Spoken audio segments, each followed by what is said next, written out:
The billionaire Jeffrey Epstein facing a federal judge in New York today following a formal indictment on sex trafficking charges.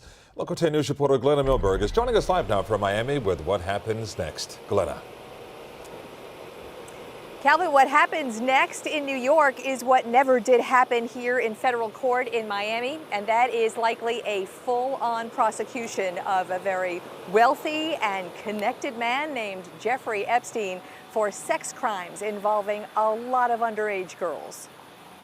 If you believe you are a victim of this man, Jeffrey Epstein, Portraying a literal poster boy for alleged sex trafficking, New York prosecutors charging Jeffrey Epstein think he had even more young victims over the years. it is still profoundly important to the many alleged victims, now young women.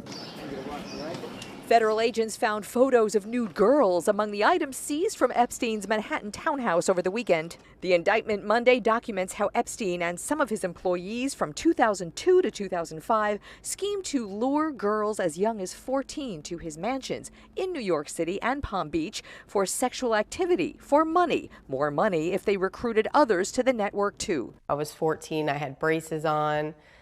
I remember standing in his kitchen and he also had a lot of girls there all the time. Courtney Wild is a victim of Epstein's previous case in Florida a decade ago. That ended in a secretive plea deal, no federal prosecution. That deal brokered in part by the then Miami U.S. Attorney, Alex Acosta, now U.S. Labor Secretary. This time, the New York federal prosecutor asks the judge to hold the multi-millionaire jet-setter no bond.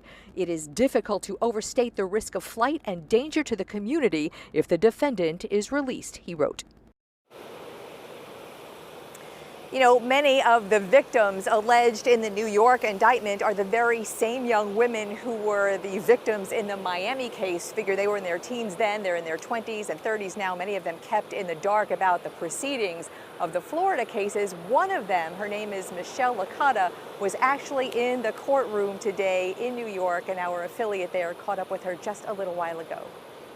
It was a very difficult thing for me. I think that a lot of my emotions from back then came flooding back, and I know I started crying because it put me back into that place where I didn't want to be, but it was actually great to see him in that seat. We have been hearing from so many of the women now who are finally feeling like they're getting justice. And you see the poster that was in the news conference today with the U.S. Attorney in New York, Jeff Berman, 1-800-CALL-FBI. He wants that blasted nationwide because they are convinced there are other girls who were maybe teens a decade ago who might have been victims of Jeffrey Epstein, have not come forward yet, and are using this case, highly publicized, to please ask them, come forward, feel comfortable coming forward, even someone who might have evidence. One last thing to share with you today, Alex Acosta, who is the U.S. Labor Secretary now, who at the time of the Miami case was the U.S. Attorney here.